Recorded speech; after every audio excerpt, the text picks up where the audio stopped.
grid thing that I don't know if you saw ITS's email to us that we're supposed to be this attachment, this extension for Chrome is supposed to allow me to see everybody, but I'm just seeing myself currently. So, oh, maybe that's because, no, I don't know. I don't know why that is. Okay. So I'll just look at myself, which is frightening, but you know, these are the sacrifices that we make. What class is this? All right, social movements. Welcome. I've only started to look at the midterms. I am very glad to see that everybody got their midterm in on time on Thursday. Really appreciate that. I know it can be a struggle as you deal with parents and pets and life. In between viewings of you know, Ozark or whatever it is that has come out on your Netflix. So now you know, moving forward with you know, kind of into a few new topics, or really today and for the next couple classes, you know, almost a review or a consolidation of what we've been talking about, some of the themes we've been talking about already from before the midterm. Let me just get my schedule here so I know what we're all on the same page.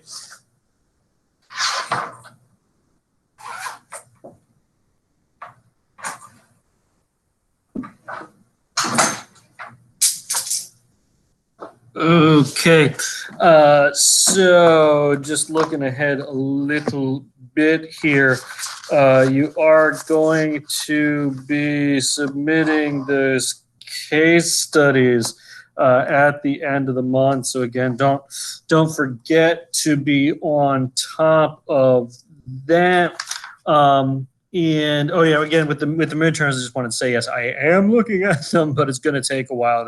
All of this online teaching is taking way more time than I anticipated. Right, and so we're going to talk about individual recruitment today, and then we're going to talk about what the global South, and there's one more big. All right, and outcomes as the concluding topics for the course, and just making sure, looking ahead to next time before I forget. Okay, and there's somebody in the room while I'm teaching the class. Hi. All right. Where was I? Oh, yes. What are we talking about? Who are we? I didn't print out the right thing. I think next time is going to be Eliza and Linnea. Is that correct? Could you reply in the chat if that seems good to you, Eliza? That's right. Yes, that's right. Okay, good. Yeah, and Linnea, so you're, Eliza, you'll be talking about recruitment basically amongst radical Islamists, and with, okay, yeah, that's okay, Katie.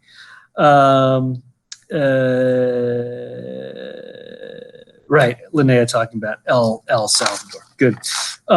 So yeah, just, you know, again, try to stay on top of that with the revised schedule. Although, you know, even I'm having problems keeping track at this point. But yes, and if you run into things, if you have questions, obviously, just shoot me an email. Let me know what your questions are, and yeah, we'll try to all be on the same page. So yes, today, actually, I kind of jumped the gun a little bit on this on the midterm. just completely slipped my mind that we are going to be going into some more depth for the next few days, next couple of weeks, about individual recruitment. And I actually asked you a question on the midterm about individual recruitment, showing that you really already do know quite a few things about it. Because it's a hard topic to avoid.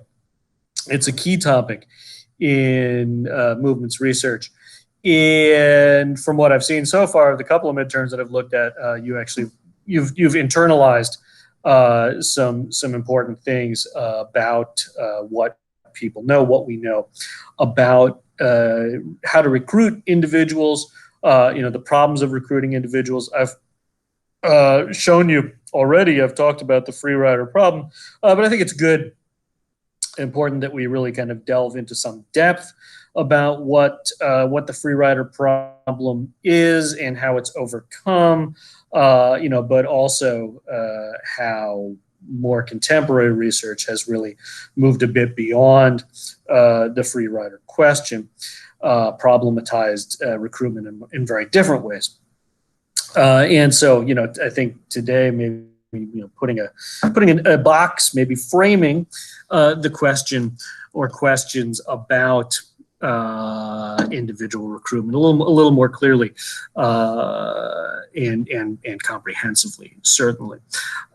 So to begin, I think the first thing, one thing to mention is I'm going to largely gloss over what Almeida is talking about as classical movements research. If you were in a graduate level seminar or something, that would be important stuff to know as kind of background. But I think what's more important for you to know is how contemporary social science is framing, is studying individual recruitment issues. And also for you to have, just pragmatically some understanding if you want to do movements activities, what is the best research saying right now? What do we think are the best ways to appeal to people to join movements or at least to support movements? So again, glossing that classical stuff and really what that classical stuff largely addresses, just so you have some awareness of it, is like alienation and individual level. I don't want to say mental illness per se, but almost something like that, right? Saying that people who don't feel that they have a lot of personal efficacy in the world will be the ones who join social movements or join in riots because there's something wrong with them. That's definitely not where social movements research is today. And so I do want to start first off just quickly looking at, I'm going to show you my screen here for a moment, quickly looking at the, what do we call it? This model, this model from, I didn't write his name down, it's eluding me. So let's look at it. It's in your textbook or in the Almeida book, this Clanderman, right? Clanderman's participation model. So I want you to have this, if you've got your book with you, maybe just keep your book open to that page, page 105. This is obviously not the greatest scan. I hope you can see this okay on your machines, but just really generally what this is showing us is that the group who participates, right? These are kind of the folks who were really mostly most interested in knowing about are these people who actually participate in social movements. And what we know about those people is that, even in the biggest movements, even in a revolutionary social movement, there's certain research, right, Lichbach, who suggests that a revolutionary movement mobilizes only up to about 5% of the population, which, numerically in a large society like America, 5% of the population is a lot of people, or 5% of Egypt. That's a lot of people, but that's still a very small fraction of the general population. So looking at this Clanderman model, and again, that's for the sort of the biggest, the most effectual social movements, things that actually obtain a revolution in the political structure. Most movements are far, far smaller than that.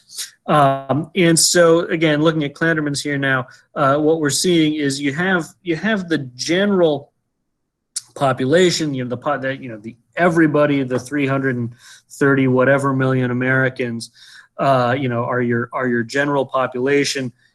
And again, for most movements, there's no sympathy at all, maybe even no awareness of the movement. Certainly people don't pay attention to a lot of things that can be framed as social problems. I think about I guess, do you remember Coney 20? We've talked about Coney 2012 a little bit. That's going back a little bit of a ways now, but up until that weird viral video thing started going around, nobody had any sympathy for child soldiers in the Congo, or a very small group did. What a social movement, first and foremost, kind of has to begin with is developing a sympathy pool, which is actually, when you sort of think about that metaphor, it's a little weird, but the sympathy pool, we'll take it for what it is. Is that pool, that group of people who are sympathetic to a cause, but from that pool, again, most people are not going to be participants. So, in that pool, and you can take something like, animal rights. There's plenty of people. Everybody loves animals, right? That could actually be a fairly significant part of the population would exist within your sympathy pool. Again, though, everybody loves animals. Not very many people, certainly not very many people are going to chain themselves to a chicken processing plant, right? There's only about 4 or 5 people who are willing to do that. But even at a much lower level of tactical engagement, a very small portion of the people who are even in the sympathy pool are going to write a check to the social movement. So the question for movement analysts, looking at recruitment and participation, is how do you build the sympathy pool, or how do movements build the sympathy pool, and then how do they get people to I don't know, does this mean you go to the deep end of the social pool, of the sympathy pool, or does this mean you get out of the sympathy pool and you actually do work with or for the movement? So what motivates people to go from being in the general population into the sympathy pool and finally into participation in the movement? Okay, so from there, I'm going to close that again. That's that's in your book, but I've also kind of put a PDF up here for you to see that.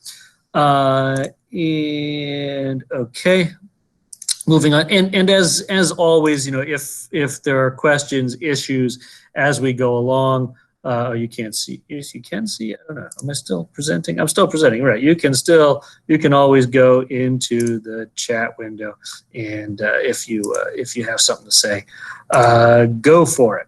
Okay, I'm gonna stop presenting now because I'm actually gonna move on to the. Oh, now I've got my grid working. Right. Okay. So by the way, I don't know if you saw this email from the IT guy this morning. Did he send it to everybody? Let me see. This is just a minor technical point. No, he didn't send it to you. So maybe I'll forward it to you later.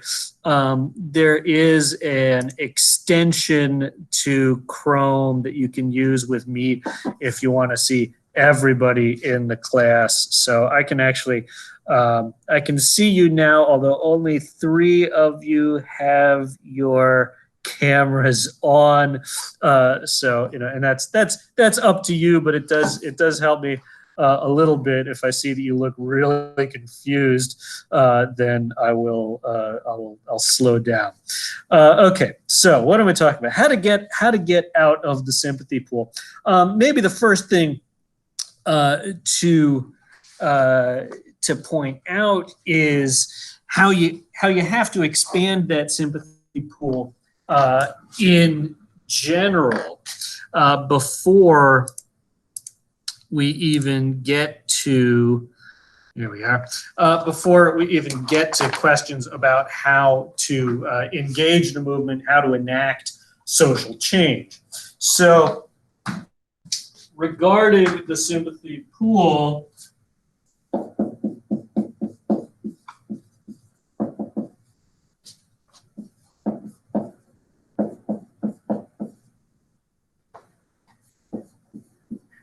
and now we've already seen again how, boy, that's not super easy to see. Let me change the lighting arrangement here.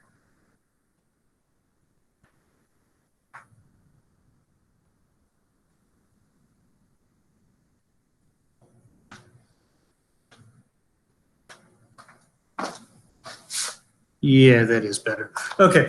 So again, we have seen a little bit of this, with every social movement that we've been talking about so far. It's not explicitly problematized, but basically, this is the question of, how do you make people aware? How do you make people care? Even before trying to get them involved in the movement, how do you make people care? I was reading with my students in social culture yesterday. We were reading about Native Americans. A big part of how certain Native American groups attract adherents is things like powwows. It's a fun event.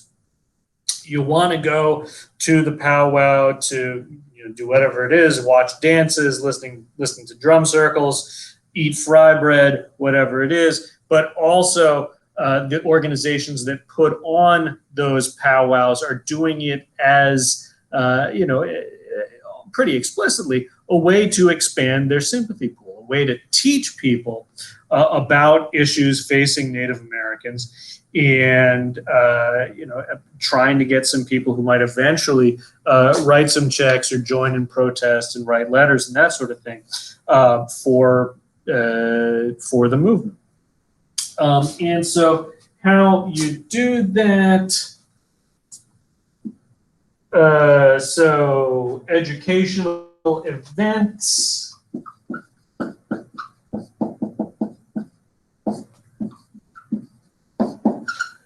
And again, this is something you may have even participated in, right? If you if you volunteer at the nature preserve here at Boyd Hill, you know, it's always, you know, it's like, oh, this is what gopher tortoises are, and they're endangered, and you should care about them because look, here's a cute gopher tortoise, or here's a bald eagle, and you're trying to pretty explicitly trying to get people to like care about this. So educational events, workshops, teach-ins,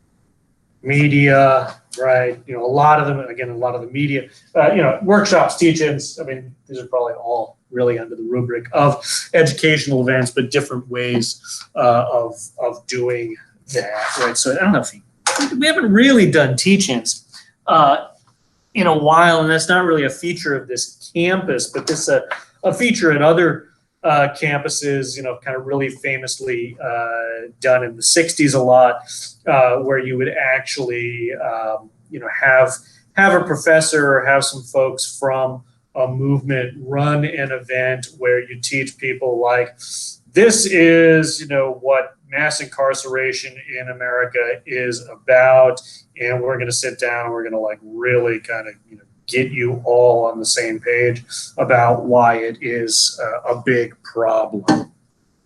Again, we haven't really done much of that here, but even those sort of CPS events, right? I guess that kind of, you know, more of the traditional educational event is trying to attract people into the sympathy pool, and then maybe eventually to make them into social movement participants. Okay, so the pragmatic question though is, again, I have a better pen somewhere.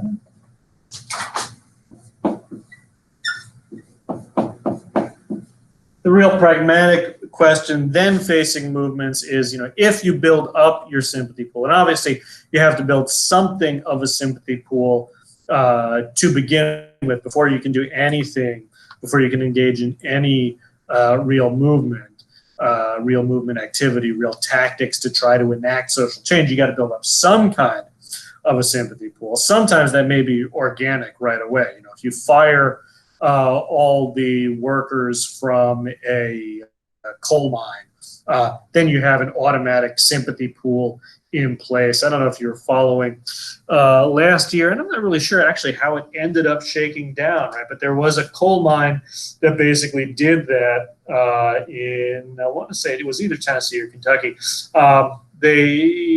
The mine declared bankruptcy, fired all of the workers without any severance pay, without paying them their last paycheck or anything. Automatically, right? Boom, sympathy pool, and right away all of those miners engaged in a movement action where they actually blocked a coal train from leaving the premises, from leaving the mine. You know, so right away you have this group of people, and you have these people who are actually ready and willing and able to engage in a direct social action. I think they were somewhat successful. The governor of the state was sympathetic to them. You know, and by blocking the coal train, the idea was, you know, the company, the investors, whoever it was, you know, isn't going to make any money unless they pay these guys off, pay them their salaries. All right. So that's a pretty easy example. Generally, it's a lot harder to get people from the sympathy pool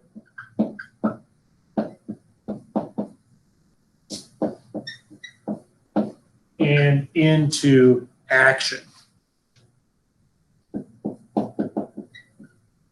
And that's really kind of the focus, you know, for us. And when, again, some of the stuff that we've seen is these ways of framing how people move from sympathy pools into doing action. So why do people participate in movements? And we'll look more specifically in a little bit. But one way to frame this, we'll look at Olson.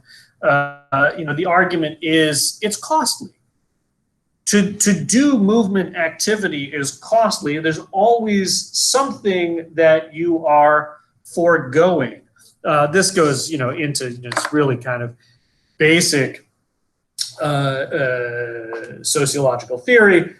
To take any action is to forego some other action. So, if you're going to, stand on a train line and prevent a train from moving, there are arguably better things you could do with your time, or there are certainly more profitable things that you might do with your time. Why do people engage in those actions? And again, this is all in some relatively contemporary research over the last 30, 35 years or so, suggests at least, I think, 7 dimensions here, right, that are important. And so first off, we've seen it a couple times now,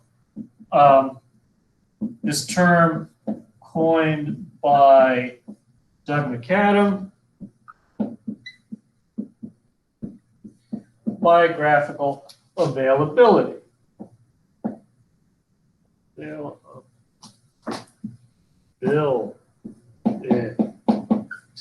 Biographical availability.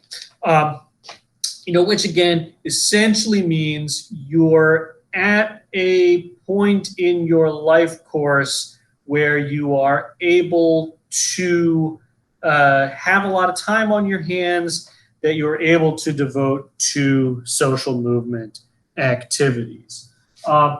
And so the folks who we really focus on here are youth, like meaning literal, like, I don't want to say 0 to 17, 18, but 12 or so to 17 or 18. Note that several of the examples in the textbook are these school walkouts, right? So we are talking about, in many cases like 14, 15, 16-year-old kids who do engage in social movement activity. And we know, we don't go too much into that, but people who are involved earlier in life are also more likely to be involved later in life. But youth, young adults, and by that we really mean folks your age, so college students, right? Especially, and again, the McAdam is a great study of this. You have all your summers off to do with what you will. Obviously, another part of that availability is, though, poor or working class kids don't have as much availability as middle class kids, right? So part of Freedom Summer targeting those elite schools like Stanford or Yale was that those folks are the folks who can afford to take the summer off, right? I know I could not, I couldn't join a social movement, or I knew people who would work for pennies for Greenpeace during their summer times. As a working class kid, that's not available. You have to get a real job that pays some real money. So again, it's not even necessarily all young adults, but certainly a greater proportion of young adults who are available biographically. And then your other biggest group is senior citizens. And I gotta say, well, I don't know, I think this is more of a feature in recent years as baby boomers and other activists are a bit more, are a bit larger proportion of the senior population. But certainly now, if you've been to any of these like marches in recent years, you'll know that the biggest groups of people there, well, in St. Petersburg specifically, as a demographically quite old place, the majority of protesters at things like war protests or women's marches are senior citizens. But also we have to, add in here. So that's, just in general things about the stage in the life course. Also, though, you should think about unemployed people.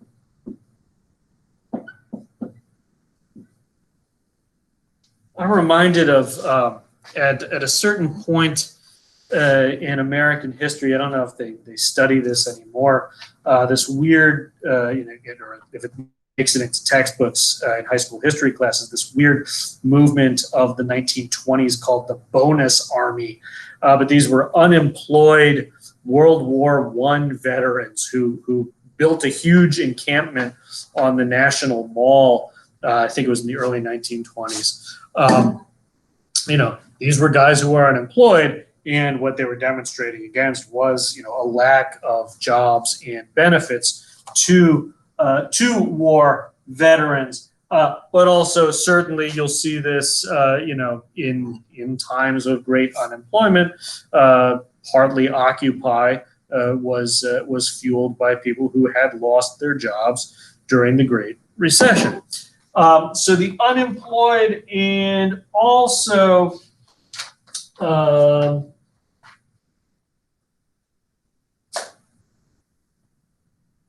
they call it youth bulges. I guess that's a way to put it. A youth bulge. If you studied some demography, you know about a little bit, hopefully, about the population pyramid. The population pyramid. It's men on one side and women on the other side, and then age from 0 to whatever, let's say 100. And the population pyramid, is big. Well, we call it a pyramid because in a society with unchecked birth control, or without birth control, generally there's, people are multiplying, having more and more kids, and then people die off as they get older. The American population pyramid looks something more like this.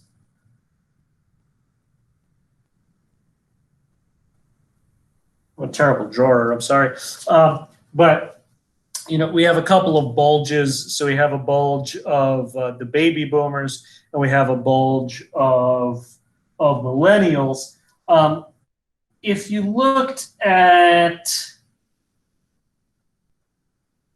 Egypt before the Arab Spring, and I think this is probably true now too, it would look something like that. So that's a youth bulge. That's a lot of young people in the society. And the problem, the issue with the youth bulge is that a lot of those kids, and kids, by kids we mean like people like 18 to 30 or 35, a lot of them are out of work. Right, if you have a big explosion in the population of youngish people, right, there are not enough jobs to absorb them as they come to maturity, as they become young adults, and they're likely to be discontented. So a youth bulge, and especially again, this was identified during the Arab Spring as one of the significant predictors of social unrest and of people participating in action. Because here you have this sort of big bulge of kids kids, again, young adults who are able and willing and full of grievances and ready to participate in those social movement activities. Okay, so biographical availability is one. Maybe I'll number these. Okay, 1, 2, beliefs and ideology.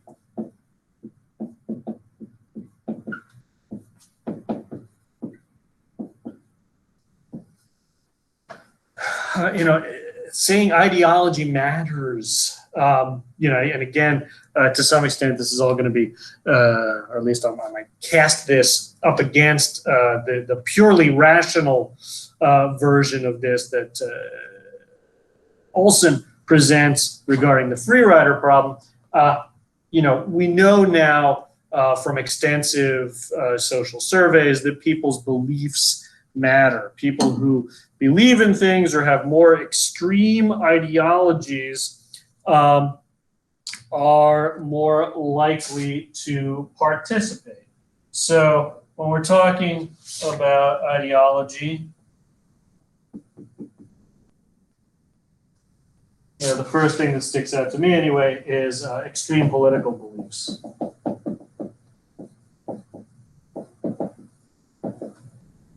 That could be anything from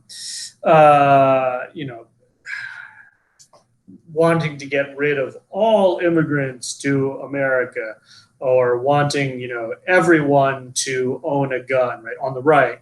That predicts people being more likely to participate in a social movement, or just sociometrically, people who respond on surveys, things like that an abortion should be banned under all circumstances, including rape and incest, right? That's an extreme political view, and people who hold those kind of extreme political views, both on the right and on the left, are more likely to participate in movements.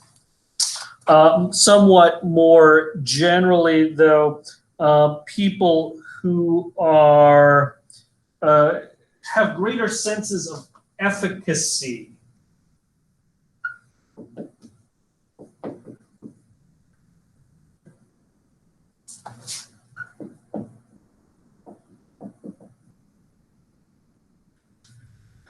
So people who believe that they personally can make a difference in the world, they're more likely to do things to try to make a difference in the world. And also we should note that and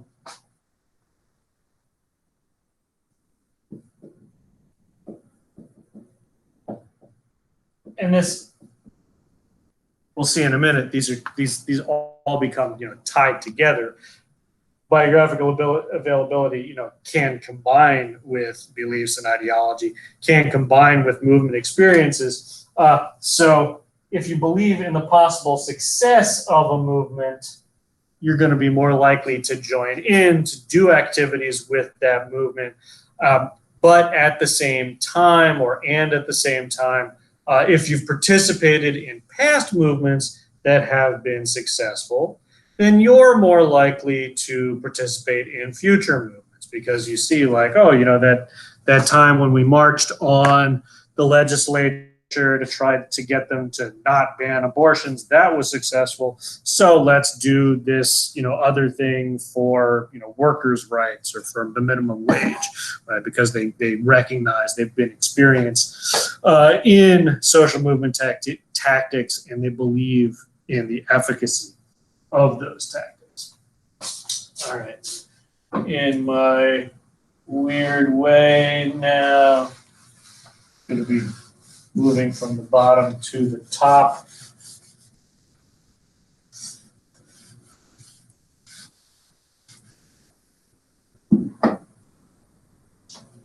Number 3, social networks.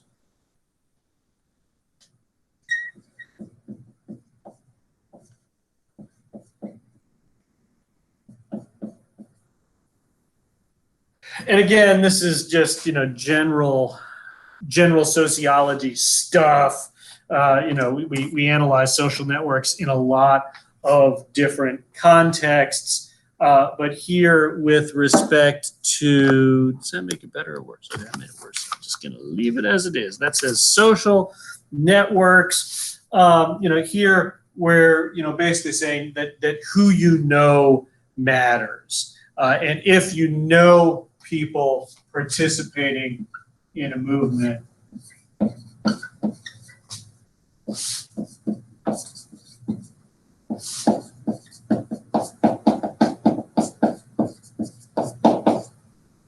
if you know those other participants, you're much more likely to join in with the movement. And you can even think about this like, so family, friends, your recreational group, whoever that is. If everybody in your friend group this weekend is going to the Women's March, you're like, guess we're going to the Women's March, right? That's just the done thing. So as the more people who you personally are tied to participate in a movement, the more likely you are to participate in a movement. And that is especially pointed for riskier activities.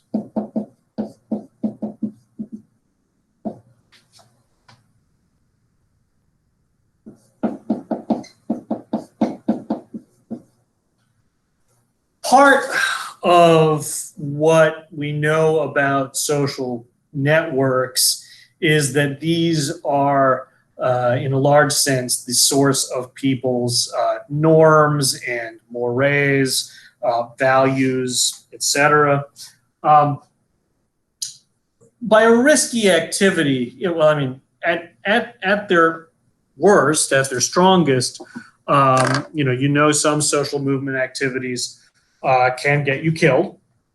We'll talk about radical Islamism. That will get you, sometimes by design, that'll get you killed. If you're in a network, and again, this is a bit of a stereotype, right? But if you're in a network of people who believe strongly that violent jihad is a path to heaven, right? That's a value, that's a norm within your social network, then you will be more likely to want to engage in violent jihad. But even at sort of a much lower level, risks can include things like being arrested or being hosed down by fire hoses or being bit by dogs. Probably not going to kill you, but if you don't know people who value that, or know people who won't stigmatize you for being arrested, then you're not going to be very likely to participate in the kind of activities that expose you to that risk. Okay, so the network. Membership in organizations. And again, just with respect to specific examples we've already seen, right? Partly we know from McAdam, those Freedom Summer participants often went in friend groups of 2 or 3 to work down south in the 60s for voter registration. And clearly, both with that and especially the lunch counter sit-in article that we just read, membership in organizations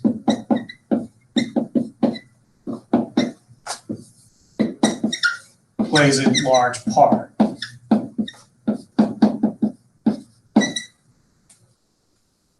Again, though, how to put this? I mean, this is all a little bit over determined for a lot of people. I hope you can kind of see how these different dimensions are certainly not mutually exclusive and independent in any sense. So if you're doing a regression model of this stuff, you would have a lot of problems of multi-collinearity. If you've taken stats, you know what I'm talking about. If you haven't, don't worry about it. But basically what I'm saying is that, things, especially things like belief and ideology, are spread in social networks, and organizations themselves tend to house social networks of people. So, one key organization that we would talk about, would be churches. Not only does the church, spread a certain ideology or a certain set of values, the church houses different social networks of people, right? You're friends with people from church. And so if you're in that church organization and others in that organization, or that church is sponsoring, as I know some of you have done, like, mission trips. We want to help the homeless, or we want to help displaced people from Katrina, or whatever it is. That organization can really directly push people into, or pull people into, participating in a social movement. But again, right, not just churches, but clubs, although, well, yeah, I guess there's, right, we can think of a campus club. I think, is there still a club that's somehow related to the Immokalee workers? I'm not sure, right? Those kind of clubs can get people involved in movements, but also, teams, like recreational sports teams. We saw that with, again, the Arab Spring in Egypt. If you'll recall, being a member of a soccer team fan club, I guess that's a club, right? Got people involved, right? Was provided an organizational structure for a social network for people to then go protest in Tahrir Square. And then, of course, unions. And again, this is sort of, in a lot of ways, just because of where social movements have been in the last 30, 40 years, we're not doing a lot of reading in this class about labor unions. But I think, at least for context, recall that article, and I'm forgetting who wrote it, the article about newspaper coverage in the New York Times and Newsweek, the one that it talked a lot about the environmental movement. But if you go back, especially to the pre-1960s era, labor unions were the major organizer for collective action in America, right? And like the AFL-CIO, the United Auto Workers, other unions, really got people involved in direct social action prior to the 60s. Of course, unions have declined significantly since then, but also, but we may be turning the tide, turning the corner with that. The Service Employees International Union, and this book kind of does make some hay out of the Fight for 15, which is really, it's the fight for the $15 per hour minimum wage. That's largely organized by SEIU, the Service Employees International Union, but also I think one of the most important sets of social movement action in the last 2 years, really, are teachers' union strikes in places like LA, Chicago, Wisconsin, I think Ohio as well, West Virginia even, if I'm if I'm not mistaken. All right, so like some real major social actions. And that's the thing. In a sense, unions are organized around social action in general, but really not necessarily the kind of big protest action. I mean, what a union is originally there for, in essence, is collective bargaining, just bargaining contracts for groups of workers with a firm or an organization like a public school system. Need not necessarily be involved in broad social actions, but clearly they do get involved in broad social actions, most notably in strikes, but sometimes, sometimes in other protests as well. So you'll see UAW members may come out in solidarity for something like an anti-war march or a women's march. So just again, generally, membership in organizations is important. Again, similar to social networks, they add to the sense of personal efficacy.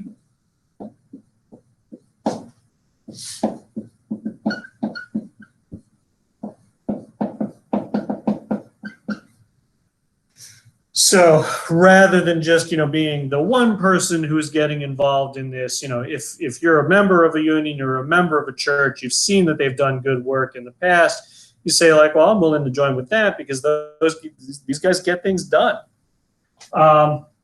So you know that your work might have some effect, and again, the norms. But like I say, that's also just generally a point in social network generating norms of behavior. Also should say, and sanctions. I don't think enough attention in our text is paid to sanctions, and I think we'll talk about Olson in a bit here. I think that's something that Olson maybe doesn't emphasize enough, is that organizations can provide sanctions. In terms of something so simple as turning a cold shoulder to somebody, or even just saying things like, "Oh, why weren't you at the march last week?" Or "Why weren't you helping us stuff mailers on Tuesday night?" In the church basement. That kind of social pressure can act as an effective negative sanction to get people to do things. The norms idea would be just like protesting is a thing that we do. That's normal, healthy activity. And then finally, and this also, final point for number 4 here, also they build groups, organizations build in-group and out-group sentiments.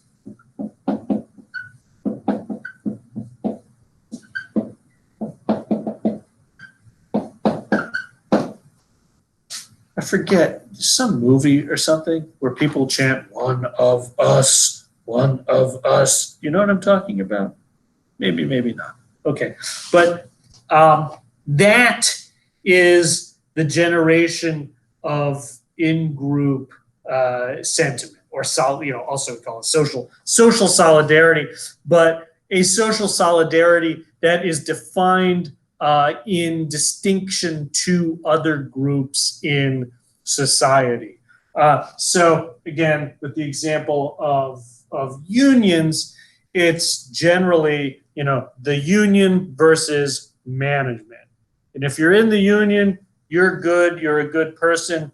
If you're in management, you're like whatever, Scrooge McDuck, and just exploiting the people.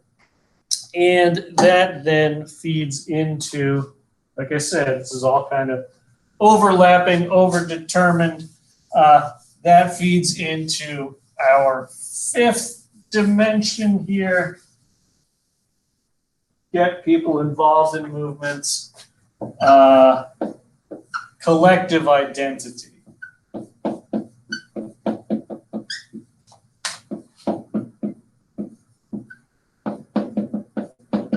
And I should say, this is, if you'll recall from a few chapters ago, this is especially pointed for what do we call them? The new social movements.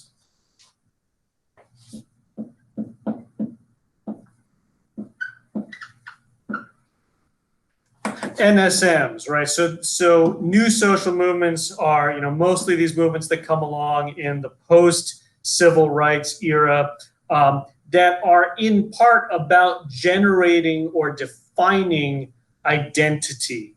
The American Indian movement, in a big sense, was about defining a new, really, I guess, pan-Native American identity. Part of the movement activity, is certainly to obtain civil rights or material outcomes like, entitlements or schools on reservations, something like that, some concrete stuff. But part of the movement is clearly about building identity. And again, that's something about new social movements specifically, as opposed to, again, unions and things that were really more about just pure concrete material concerns. Do we have health insurance? Are we getting paid enough to afford to have a car? That sort of stuff. All right, so collective identity, and the general point or argument here is I don't know quite how to frame this. The more you relate, the more salient the collective identity is to the self-identity,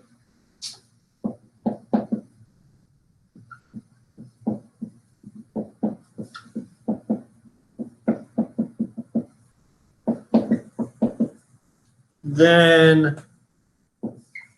the more likely you are to participate.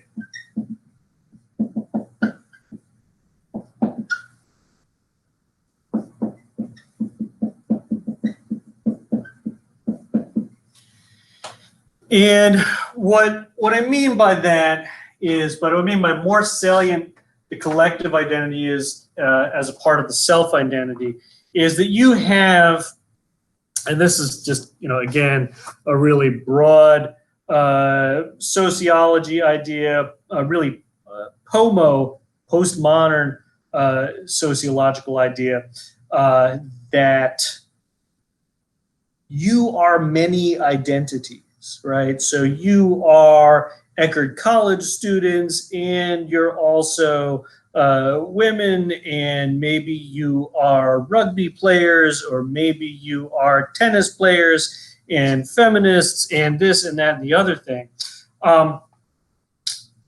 Some identities, well, and really some people make one identity much more important than other things. So, if your identity as an Eckerd College student is much more salient to you, is much more important to you than your identity as a feminist, then, you're going to be much less likely to participate in a women's march. If, on the other hand, right, being a feminist is what you really craft your identity around, you spend a lot of your time, reading feminist books or going to feminist meetings, then it's a more salient part of your identity. Then you're much more likely to join into certain kinds of action. Especially, again, we'll look at this in terms of Islamism, right? Religious identities are an important, often a very important part of people's senses of themselves that can really, sort of overwhelm any other identity. And so, if you really identify as a Christian, then you're going to be much more likely to engage in missionary work or to engage in protest activities for what you see or what your church sees as Christian goals. And we should also point out here that activism itself becomes part of your identity, or can become part of some people's identity. I feel like there's a Portlandia sketch about this. If there isn't, there should be. About like people who just go to whatever protest there is, or whatever sort of, usually, at least in my thinking, usually, well, certainly in Portland, Oregon, right? Mostly these would be politically to the left, right? People who would go to whatever protest there is that weekend.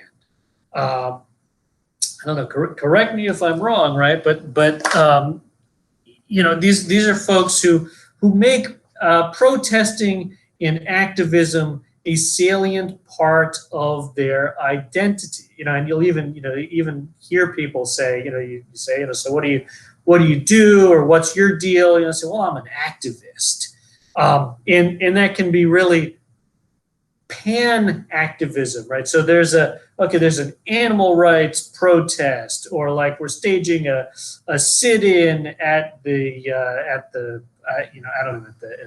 neoliberal bookstore. That's not a thing, but okay, bear with me. But you're going to be feminist, vegan,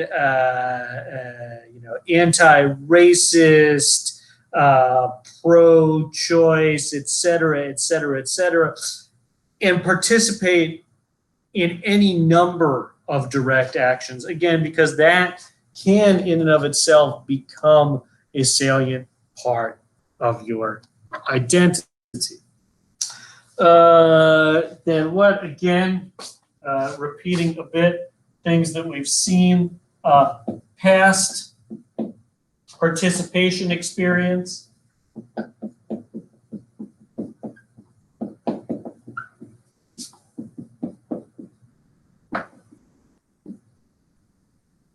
I'm reminded of the disclaimer that they put at the end of financial services ads.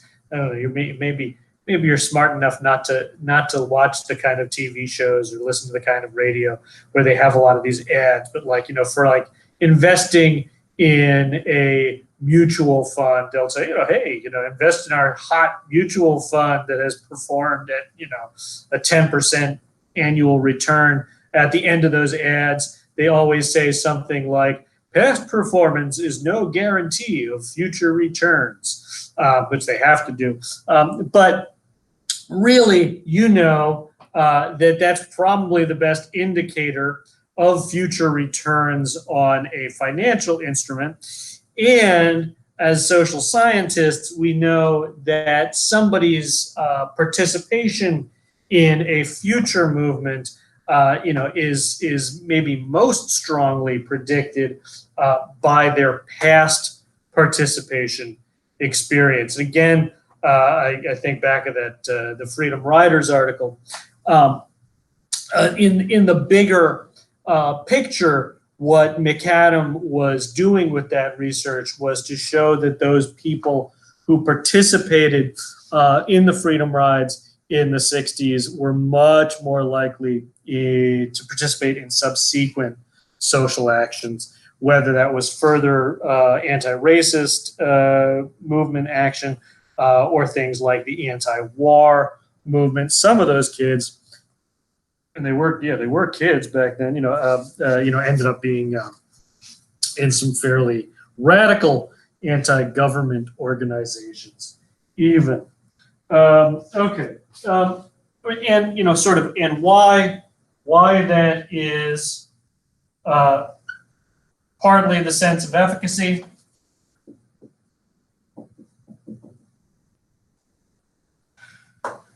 having participated in the freedom rides and then seeing that, being credited as an important part of why the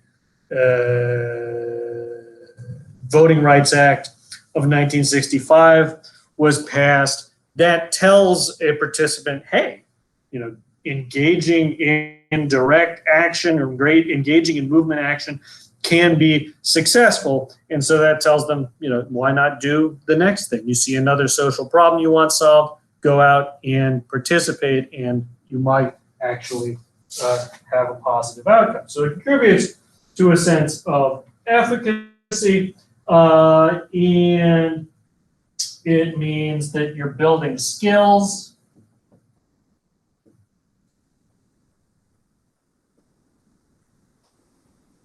I've noticed that even in like formal political training, if say the Democratic Party or the Republican Party is trying to groom people to be future candidates, a lot of what they try to do is get them to knock on doors, to engage in canvassing, because it helps to teach you political communication, how to talk to people about issues that you think are important. And so any of that participation in a movement is a way of building skills that you can then apply to subsequent movements. And also, Almeida makes something of the fact that this is overcoming a media bias.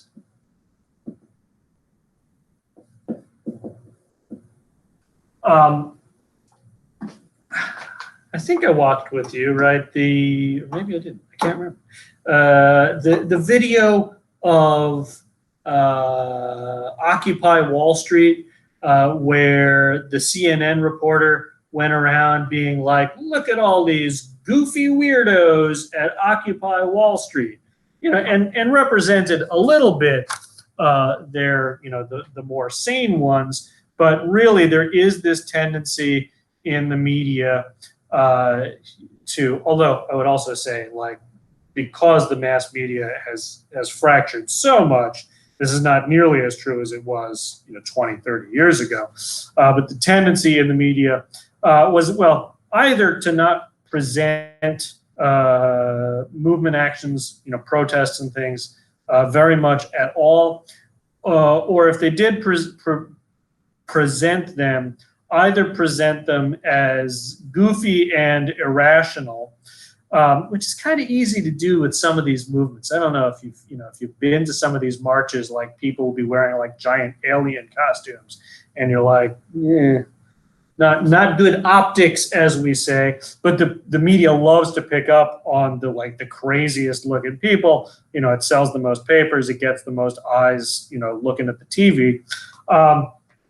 So either show the movement as crazy, or show it as a real pain in the ass for good working Americans, right? Because if there's a big march downtown, then that blocks traffic, and all these good working people who just want to get to and from their jobs, now have to spend 3 hours in traffic, or they can't take the subway because the subway stations are blocked up by Occupy protesters or something like that. So the media tends not to be very sweet on movements. But again, if you participate in a movement and you actually get involved with people, for a lot of these movements, you'll recognize, like, oh, these people aren't actually crazy. There are good reasons that they do the things that they do. And again, especially if the movement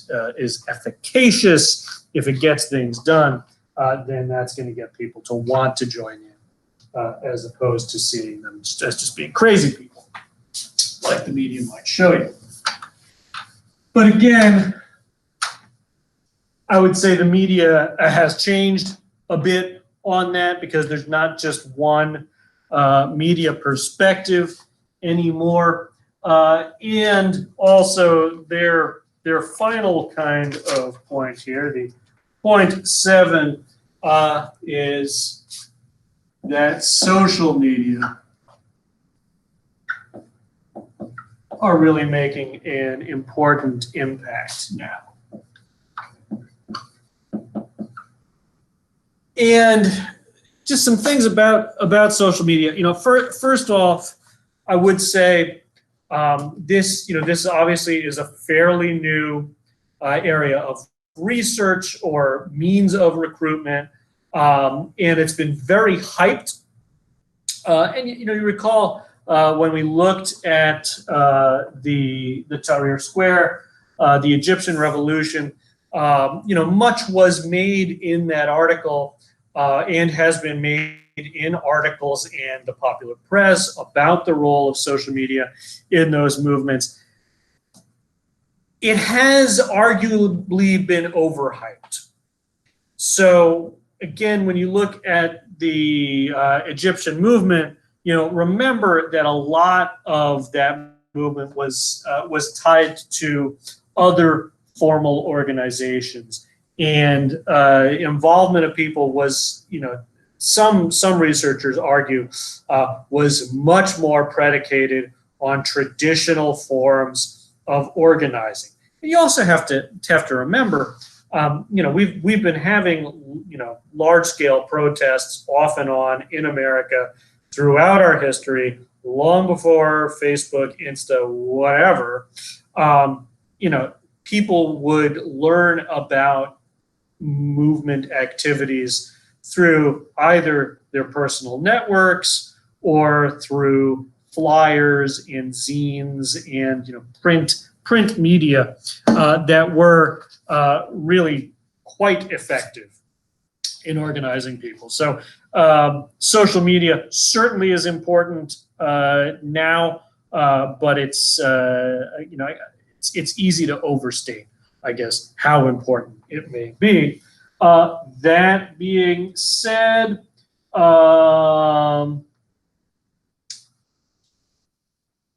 Almeida's point about it is that it raises awareness,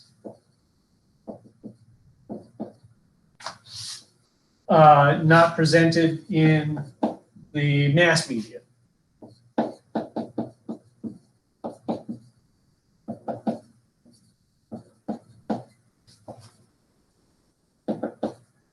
So you can find out about, oh, hey, there's gonna be a protest in Zuccotti Park, next Sunday. You'll find that out through your social media. The New York Times, the Daily News are not going to cover that ahead of time, right? That's just not the kind of thing that the print media or the mass media bothers to do. But obviously, your social media will do that. I think also, though, and again, it's partly because it hasn't been adequately studied yet, or there are only a handful of studies really on how social media is crafting a new kind of social movements. So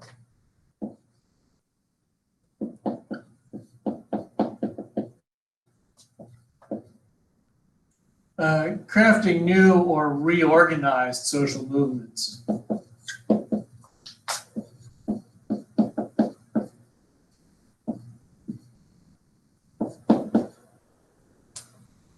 I don't know if you're familiar with this book, and I haven't read the book itself. And from the excerpts and the bits that I've read, it's got issues, but there's an interesting argument here in this book. It came from Something Awful.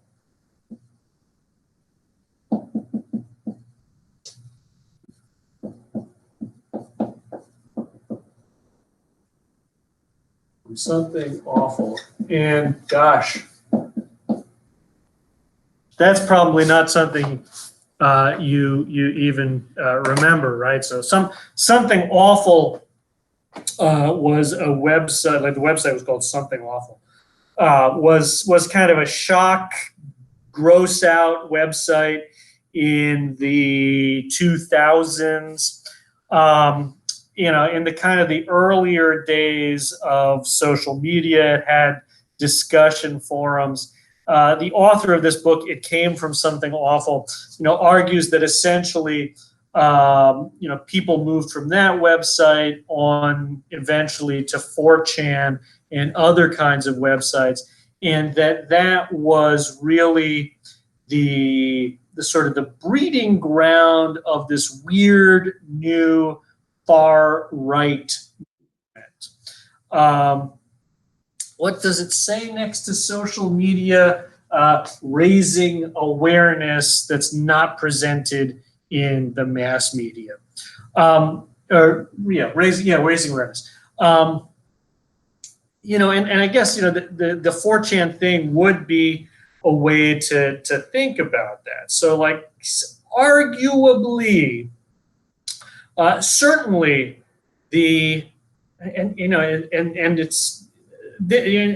sorry, I really think this is maybe more where studies of social media and movements need to be.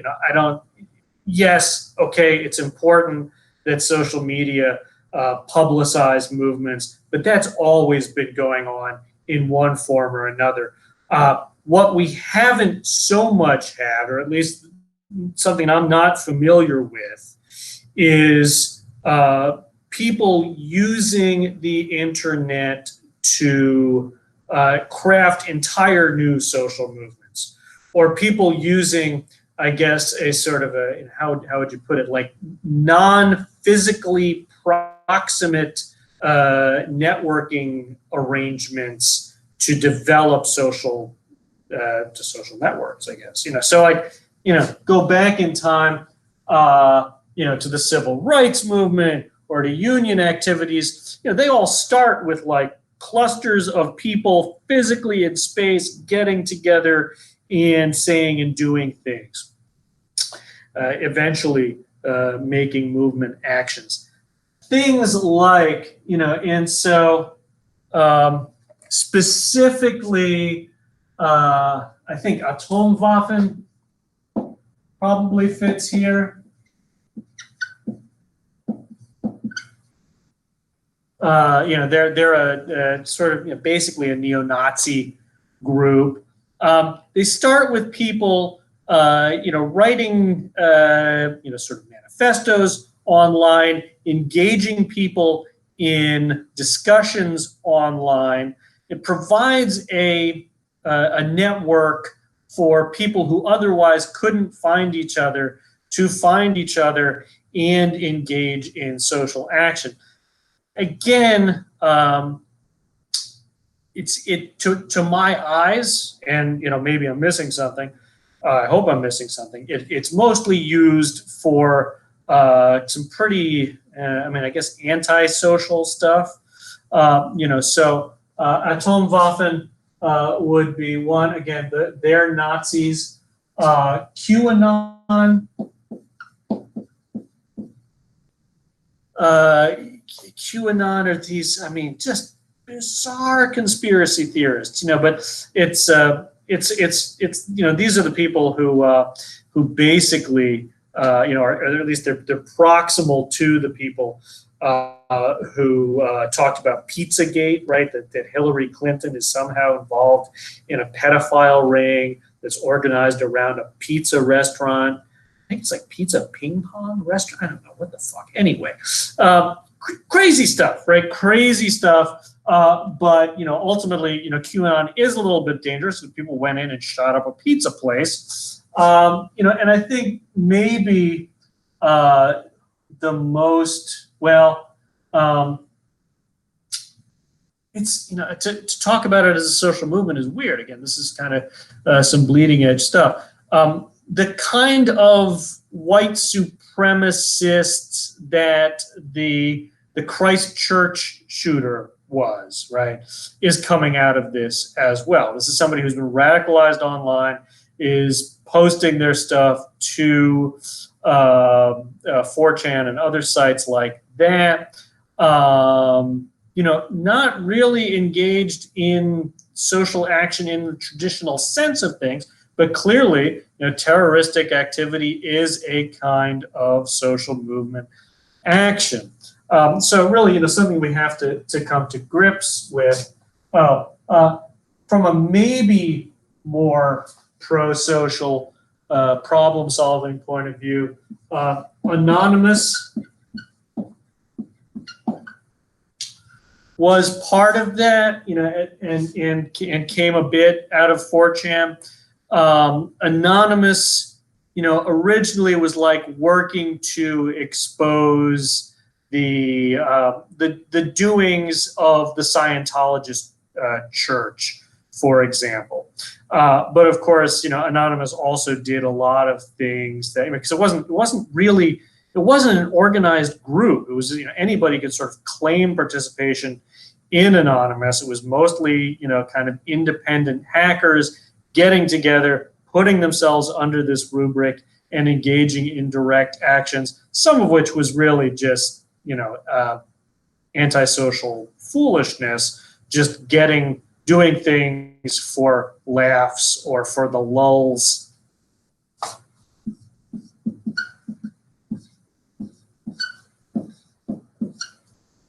As they say, right?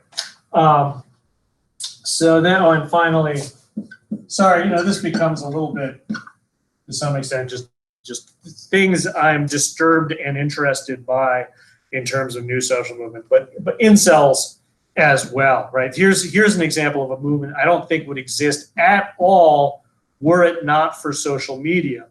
Incels are people who refer to themselves this way as being involuntarily celibate. They're men who would like to have sex, but don't, because they are not. I guess the best way to put it is they're not appropriately socialized. They don't know how to have healthy relationships, and healthy sexual relationships in particular. They've gotten together online and formed communities that essentially argue, they argue a number of different things, but a common thread seems to be that women are the problem, that feminism has run rampant, and they deserve to be fucked, but they are unfuckable. And again, it has bled off the internet into I forget which college in Southern California. One of these guys went around and shot a number of people. The person who shot up the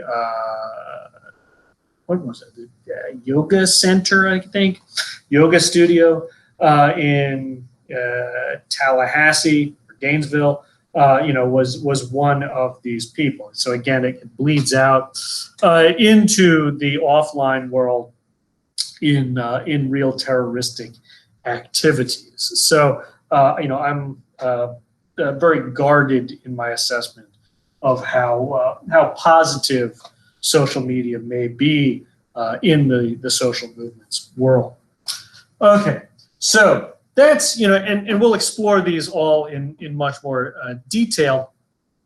One thing that I think is really underplayed by Almeida is the rational choice perspective. And I know I've mentioned this a bit to you in a previous lecture, but and I think maybe Almeida wants to sort of commit this to the dustbin of history, but I know this underlies the thinking in at least some of the contemporary movements literature. And the rational choice question, generally speaking, the rational choice perspective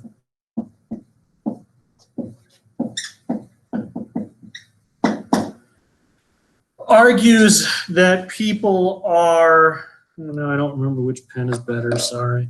Argues that people are rational, right? That they make wealth maximizing decisions.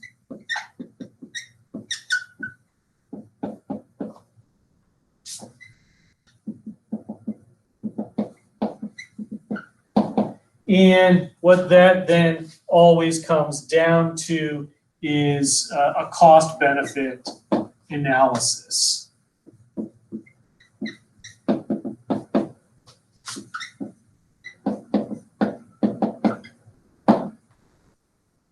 And so from this perspective, as Olson writes in that piece, the excerpt really from a much larger book that we read about the free rider problem, Olson writes that generally speaking, participation in social movements would be irrational, that it doesn't make any sense for people to participate in social movements because they provide a public good.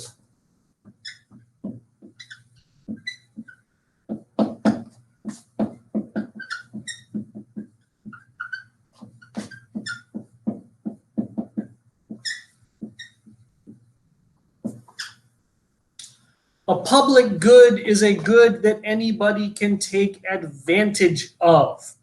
And so, in the civil rights movement, any African American could take advantage of expanded voting rights after 1965.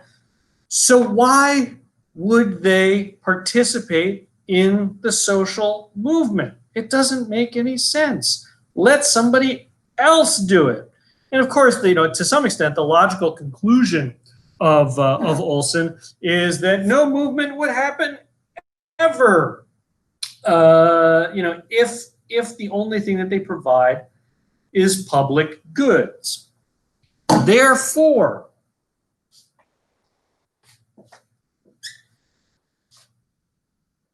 movements provide also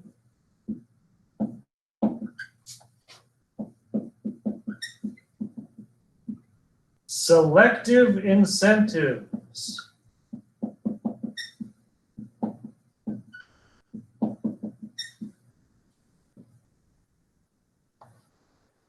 And a selective incentive is something that's only available to participants.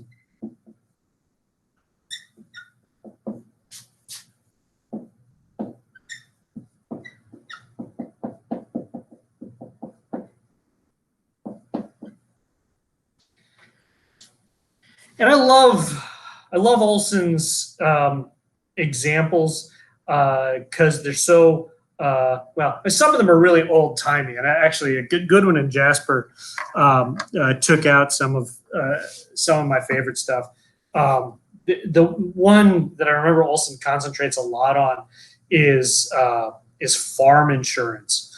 So only members of the farming league or whatever it was could get farm insurance. The league ends up doing a lot of other things to help farmers, to lobby for farming causes. But in order to get money coming in for those causes, you provide this selective incentive in the form of farm insurance that allows the movement to grow and develop.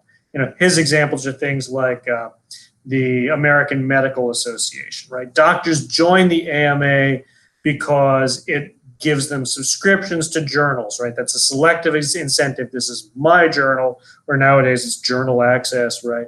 All professional organizations, right? They do that sort of thing. The issue, the problem, may be that, the other thing I should say, a movement can also be coercive. That's not really useful for most movements except for violent movements, right? So ISIS, coerced people into joining by holding guns to their head. That's another way to get people to join their movement.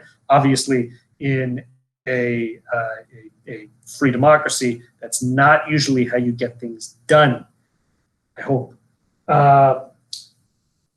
Olson, though, really doesn't pay attention to, or problematize adequately the whole array of selective incentives that can come from movement participation, right? So I think we need to keep this in mind, especially to think that, in more dangerous social movements, more risky social movements, people are making these cost-benefit analyses. But also, I would encourage you to consider how participation, the warm, fuzzy feeling of being in a movement or the feeling that you're doing good may itself be a selective incentive. Okay, and we are at full time today by my clock. Again, I'll be looking forward to Eliza and Linnea presenting next time, and you can do that, any way you want to. If you want to present a slideshow, that's great. If you're more comfortable recording a video or just having bullet points and an outline and talking, however you want to do it, we're in largely uncharted territory. So whatever works for you works for us. There will be a recording of this available to you soon, and I guess just keep up with the readings and let me know if you have any issues. Otherwise, I will see you on Thursday.